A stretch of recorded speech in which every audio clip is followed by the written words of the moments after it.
Guys and girls, check out this hypocrisy. Ukraine invasion. The Brits volunteering to go to Ukraine and fight the Russians. Hello, yeah, we've come to join the Ukrainian army or whatever they're called. They're not even sure of the army's name, but they're utterly convinced of the cause. This is Leon from Surrey. They look like they need help.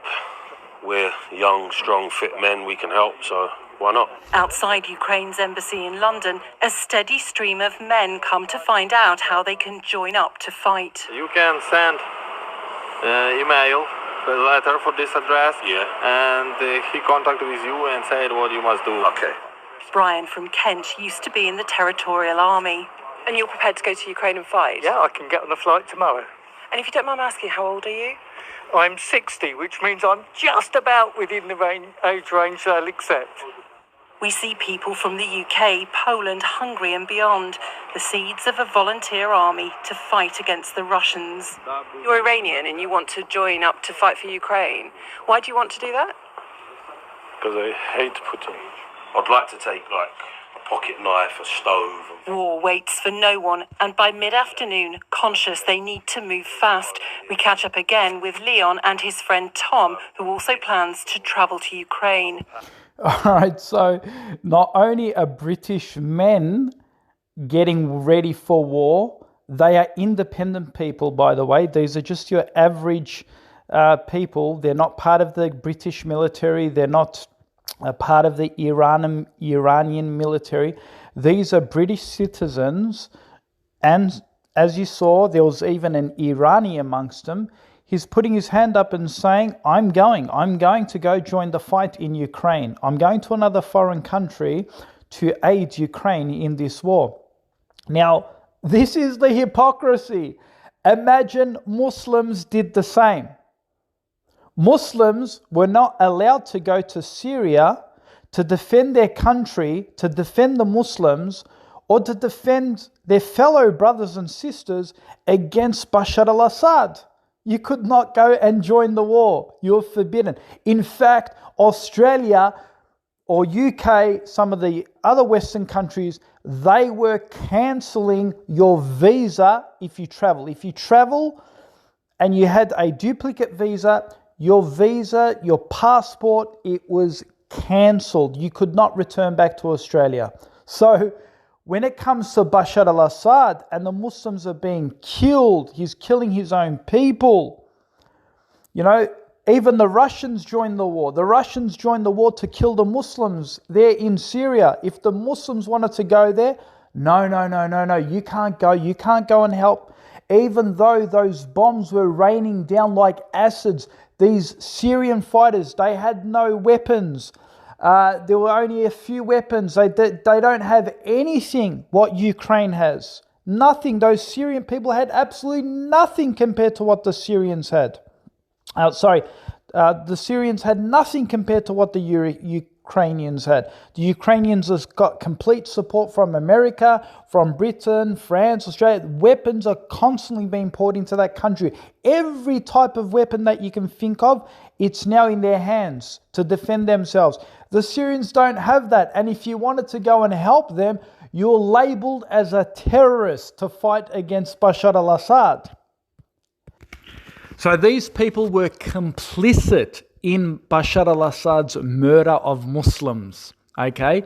So it's different when Christians are under attack, when blue-eyed, white-skinned, blonde-hair Christians are being attacked, then we can send, you want to go? Really? Okay, you look fit, mate. You want to go? Yeah, no problem. Let's go. No questions asked. Board the next plane. Right? But if it was Muslims, oh no, we can't let Muslims go to save other Muslims because that defeats the agenda. We want Muslims to get killed. We want Muslims to die. We want Muslims to kill other Muslims. That's our purpose. We want that to happen. That's our agenda. We hate Muslims, right? And if you go to defend a Muslim against another tyrant leader, we are going to close your visa. We're going to shut your passport down. You can't go. You know, if you go, then you could radicalize and come back here, and you might then go and try and kill Syrians in Australia who are sympathetic to the Assad regime. So we don't want to get involved in this. We don't want to bring the troubles of the Middle East back to Australia. We don't want to bring the troubles of the Middle East back to England or America. But apparently,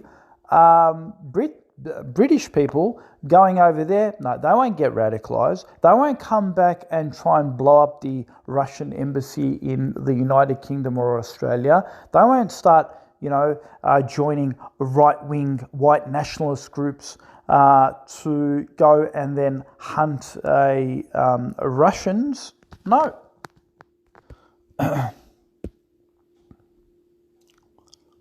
To make it back, especially not in one piece. Have you told your family? Our family are upset. Obviously it's a hard time, but if I'm this scared and this apprehensive, and what are the people over there going through? Neither of these men have any military experience. Tom runs a dog care business. Are you afraid? Of course I am. I think I would be silly if I wouldn't be afraid. It's not just volunteer fighters joining Ukraine's war effort. Supporters are gathering donations to send to Ukraine, essentials for civilians and the front line. I'm extremely proud of our... If Muslims sent donations there, it'd be supporting terrorism. It'd be facilitating terrorism, right? I'm extremely proud that we inspire other people to come and help us out. Those guys are awesome. We need all support we can get. Awesome, brave people. When you're supporting other Christians, brave, brave, brave. In the UK, communities are coming together to help Ukraine in any way they can. Lisa Holland, Sky News. Let this be a warning to the Muslims living in Western countries.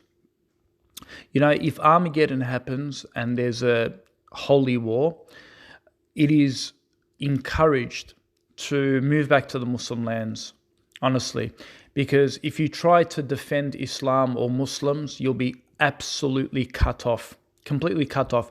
But if a Muslim wanted to go and save another Christian in another country, if I, for example, wanted to go and fight for Ukraine, I could leave Australia today.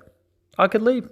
Just pack my whip, go and, I've never owned a gun in my life, never. But I could basically, just pack up my whatever gear I have, jump on the next plane, tell the Australian government I'm going to Ukraine. I'm going to go defend Ukraine. Yep. Doors will just magically open. All of these arguments of me becoming a radical or radicalizing and training there and then coming back here and, all of that nonsense, all of those excuses will go out the window. And I'll be given, in fact, you know what? They'll probably pay for my flight tickets.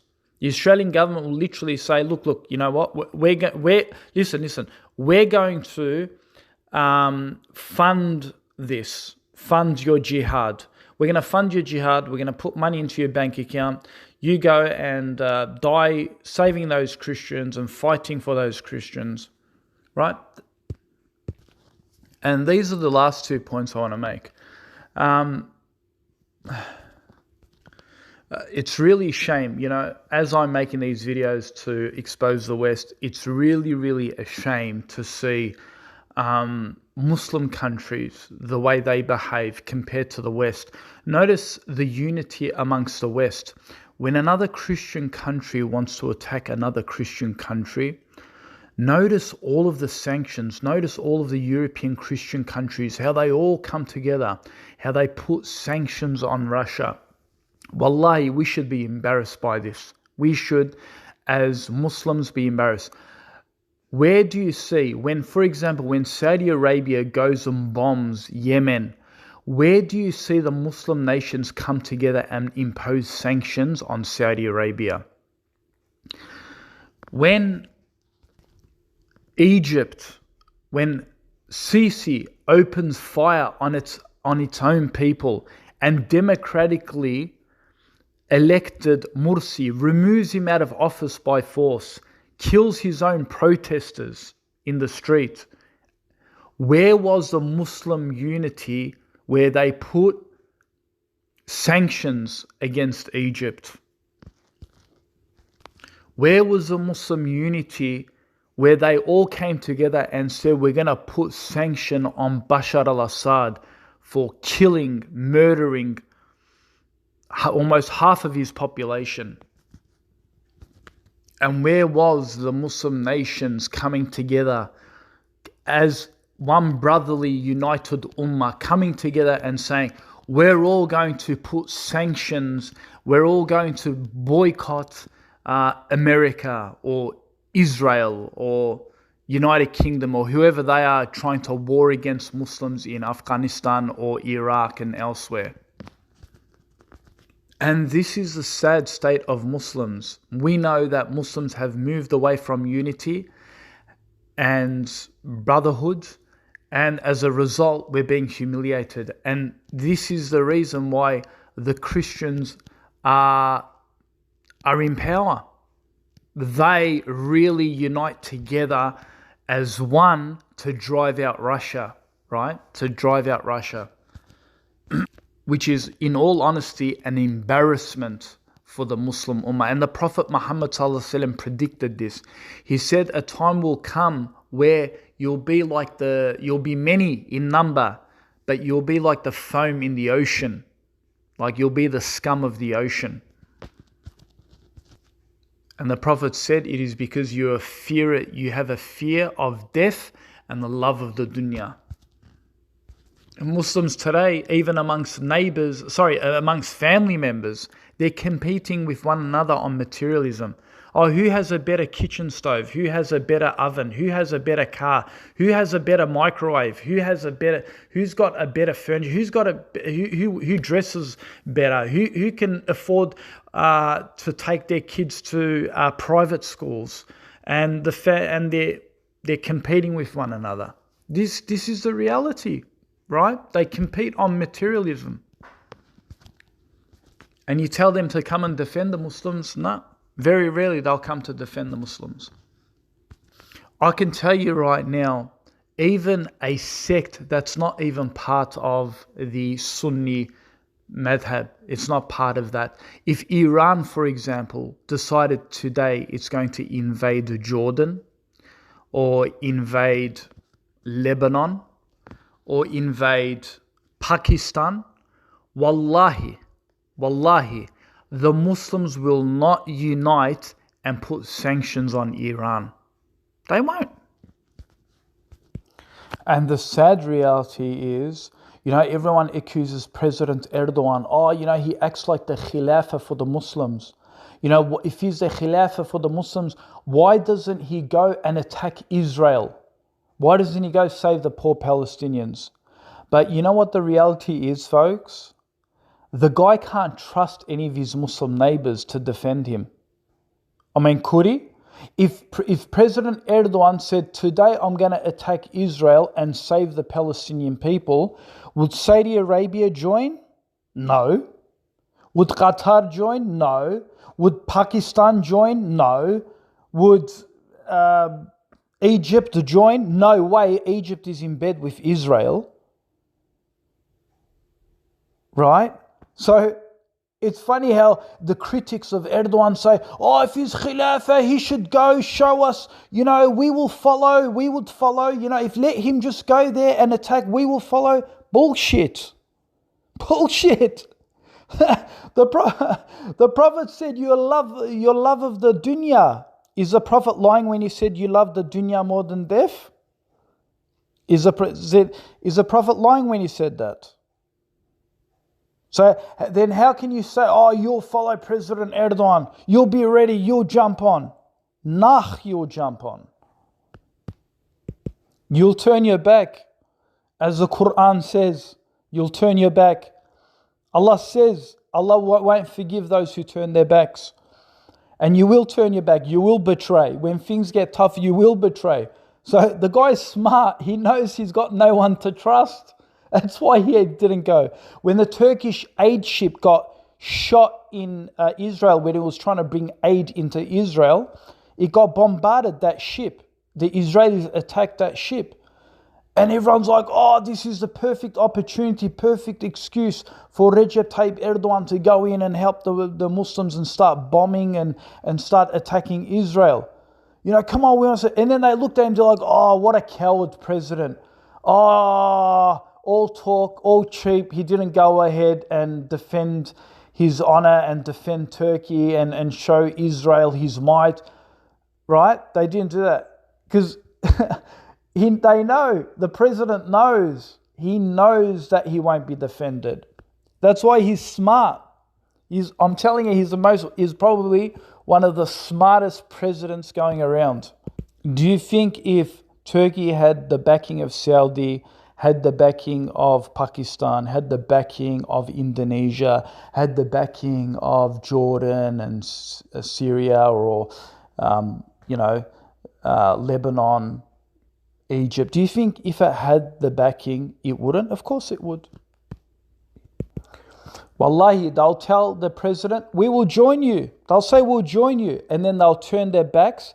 And then when they see that Turkey is fighting by themselves and Turkey gets destroyed fighting by itself, then they'll turn around and start mocking and laughing and saying, oh, look at the Khilafah. He claimed he was a Khilafah and he went in and he got destroyed in 1 week. Right? They'll start laughing. This is the condition of the Muslims.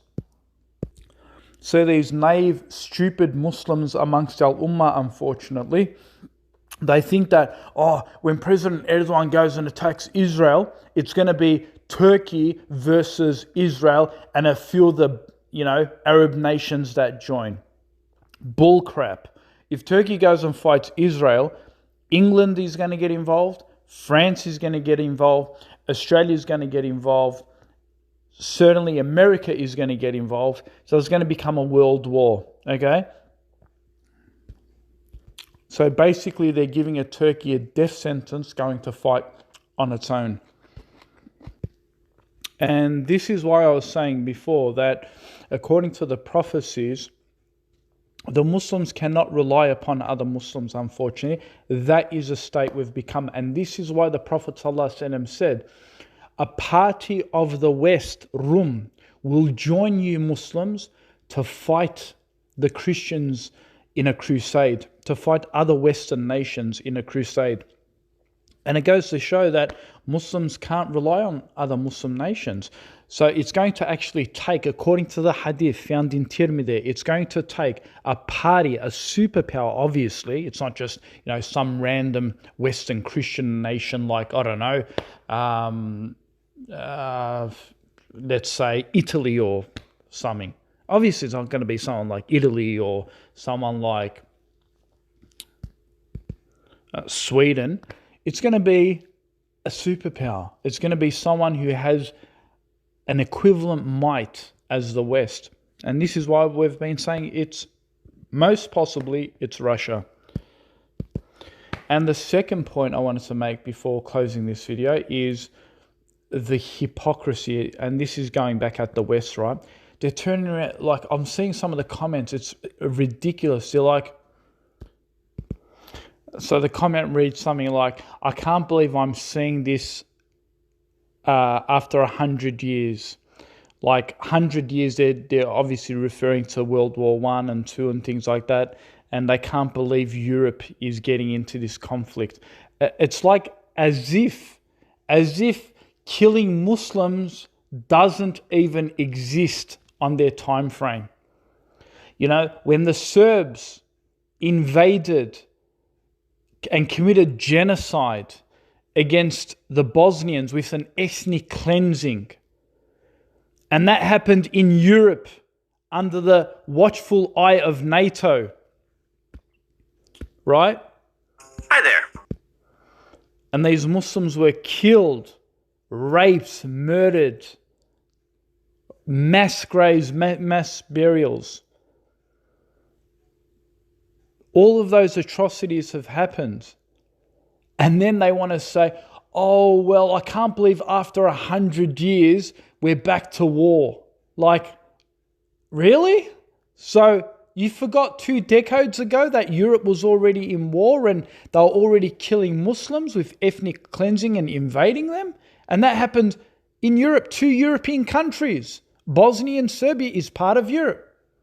Oh, but you don't classify Muslims to be in Europe, right?